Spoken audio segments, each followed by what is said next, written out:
관상기초, 관상학의 기초인데 12궁, 12궁이 이제 관상기초에서 가장 중요한 부분이 되죠. 그래서 12개의 궁으로 나뉜다라고 얘기를 하는데, 제일 먼저, 그러니까 12궁 중에 이제 첫 번째 해당되는 궁이 바로 운명의 궁, 명궁이라고 얘기를 하죠. 운명의 궁이다라는 거는 이 명자가 이제 목숨 명자도 되고 또 운명 명자도 되고 그 사람 모든 그 생명이 태어나서 죽을 때의 모든 운명이 지어지는 것이 바로 요 자리가 된다. 그래서 명궁이 가장 중요한 자리가 되는데, 이 자리를 이제 다른 일반적인 관상용어로 이제 도장 인자에 집당자를 쓰게 되는 거죠. 인당이라는 이제 도장 인자를 쓰게 되는데, 도장 인자를 쓰는 이유가 이 자리의 모양이 마치 관도장, 그러니까 직인을 찍은 듯한 모양이다 라고 해서 도장 인자의 인당이라고 부르는 거죠. 뭐 흔히들 이제 명궁이라고 하기도 하고 인당이라고 하는데, 뭐 어떤 명칭을 써도 상관이 없습니다. 그래서 좌우에 눈썹이 멋지게 있으면 요 눈썹과 눈썹 사이, 눈썹과 눈썹 사이를 마치 관도장, 관도장, 이 학교나 뭐 관료나 이런 어떤 최고의 장들이 찍어내는 도장을 이제 직인이라는데, 이런 도장을 찍은 모양, 관도장 모양을 닮았다라고 해서 인당이라고 하고, 이 12궁에서 모든 상서에는 이 기본적으로 이 12궁을 다루고 있는데, 특히 이제 인당이라는 눈썹과 눈썹 사이를 우리는 보통 일반적으로 이제 미간이라고 하죠. 미간이란 건 뭐 눈썹 사이다라는 뜻이에요. 눈썹과 눈썹 사이. 그래서 미간이라는 거는 이제 일반적인 사람들이 쓰는 용어고, 관상에서는 명궁 아니면 인당. 그리고 이 인당이라는 부위는 바로 눈과 눈 사이 상근의 바로 윗자리에 들어가 있다. 상근 바로 위에 있는 부분이 바로 이제 인당 명궁이라는 자리죠. 그래서 이 자리는 모양 자체도 중요하지만 최소한의 사이즈가 있어야 한다. 최소한의 사이즈, 그게 바로 본인의 손가락 2개, 본인 손가락 2개가 충분히 들어갈 수 있는 공간. 이 공간이 만약 손가락이 겨우 하나만 들어간다 그러면 인당으로서는 많이 부족한 거고, 최소한 2개의 손가락을 겹쳤을 때 이 공간이 눈썹과 눈썹이 약간 살짝 더 여유 공간이 있게끔 되면 딱 좋은 사이즈라는 거죠. 그러니까 최소한 2개라는 거죠. 최소한 2개고 이거는 조금 더 넓어도 무방하다. 예. 그래서 인당이 뭐 너무 지나치게 넓으면 허당이다 뭐 이렇게 얘기하는데, 허당이라도 괜찮아요. 예. 만약에 눈썹과 눈 사이가 아주 멀면, 그러니까 눈썹이 이마 높이 붙어 있으면 이렇게 붙어 있고 눈이 이렇게 붙어 있으면 뭐 인당은 무한대로 넓어도 상관이 없어요. 눈과 거리가 멀고 눈썹과 눈썹 거리가 멀고 이런 인당은 아무리 넓어도 이거는 허당이라고 하지 않아요. 그러니까 눈썹이 눈과 가까울 때, 거의 가까울 때, 이때 멀어지면 허당이라는데, 이거는 꼭 그렇게 맞아 떨어진다라고 답할 수는 없어요. 그러면 인당이 하는 역할, 도장만 찍어주는 역할을 한다? 그게 아니죠. 인당 자체가, 인당이라는 자체가 바로 무엇을 상징하냐? 그 사람의 영혼, 그 사람의 영성을 주관하는 바가 된다. 그래서 영성, 영성의 바로미터다. 영성의 바로미터, 영성의 척도. 얼마만큼 총명하고 얼마만큼 똑똑한지를 보는 곳이 바로 영성의 자리다. 그리고 그것뿐만 아니라 그 사람의 정신력도 보는 자리가 바로 인당의 자리가 된다. 그래서 인당이 넓으면 넓을수록 그만큼 영성이 넓어지고 정신력이 강해진다. 그럼 만약에 눈썹과 눈썹이 가까워서 거의 손가락이 하나 겨우겨우 들어갈 정도로 가깝다. 눈썹과 눈썹 사이가 너무 지나치게 가까워서 뭐 이거는 뭐 볼펜도 들어갈까 말까 이 정도로 좁아지면 이건 뭐라고 얘기한다? 눈썹과 눈썹 사이가 마치 이어졌다라고 해서 미연, 뭐 이 미연 아니면은 미련이라고 얘기하죠. 눈썹이 이어졌다, 미련하다. 미련하다는 말이 눈썹과 눈썹이 가깝다라는 뜻에서 나온 거죠.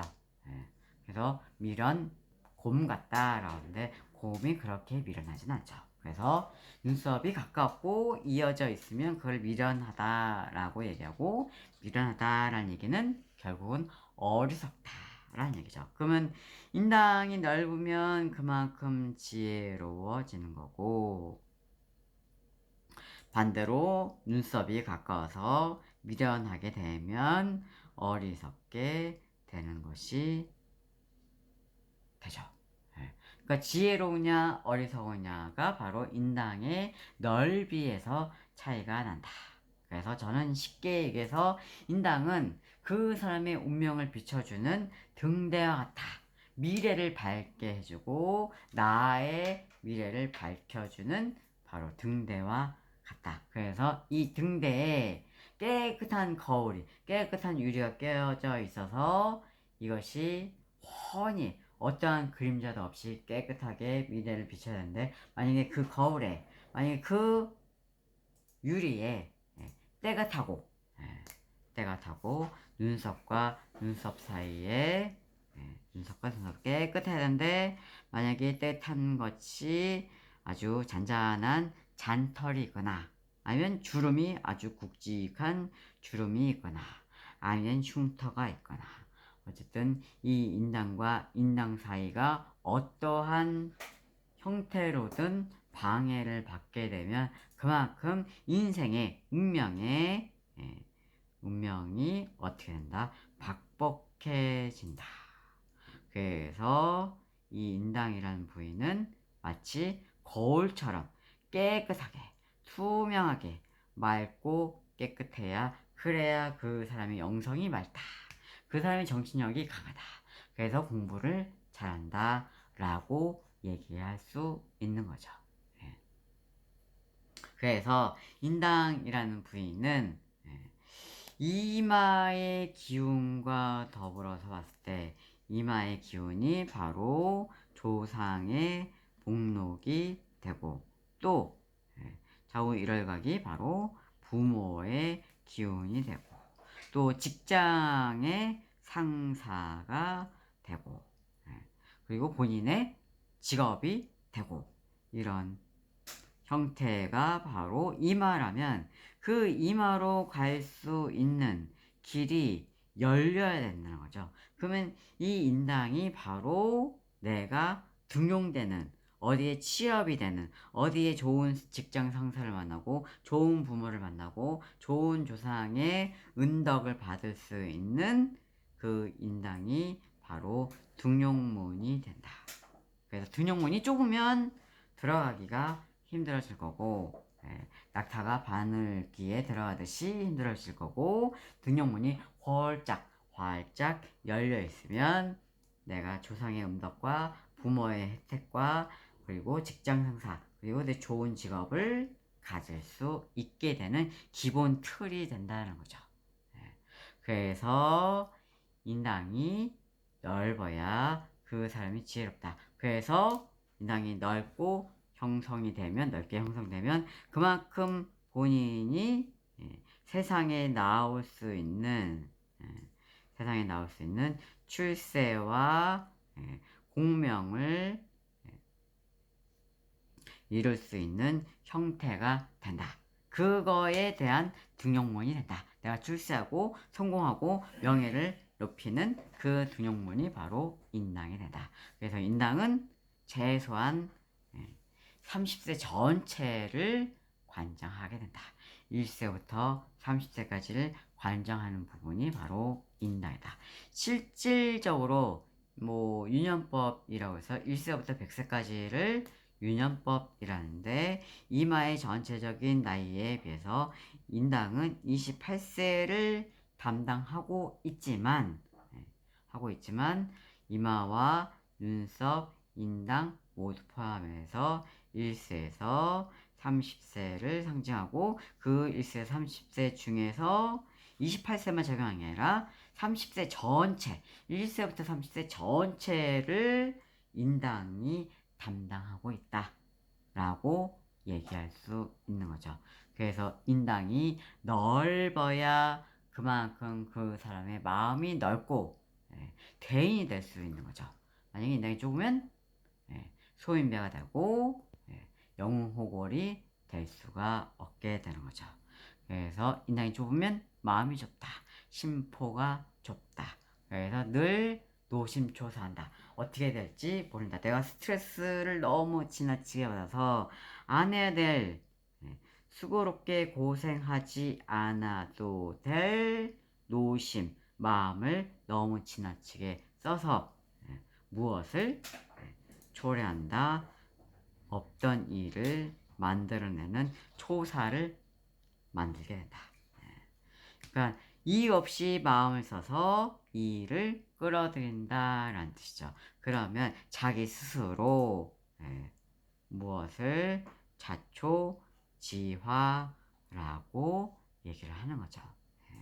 이렇게 되면 인당이 좁다라는 것을 의미하게 된다. 인당을 좁으면 노심초사, 자초지화한다. 그래서 인당에는 아무런 주름이 없는 게 좋죠. 그러니까 주름은 그 말 그 자체로 주름살이에요. 인당의 주름에 무서운 살기가 뻗쳤다? 그러면 그 사람도 역시 어마어마한 인생 전반에 살기가 뻗쳤다라고 얘기를 하는 거죠. 그래서 눈썹과 눈썹 사이에는 아무런 흉터도 없고 아주 깨끗해야 되고 주름도 없이 이런 주름이 난잡하게 있다. 그러면 그럴수록 내 운명이 박복해진다. 그래서 자기 스스로 어려움을 겪게 된다라는 거죠. 그래서 인당이라는 것은 12宮에서 제일 첫 번째로 뽑아지는 부분이 됩니다.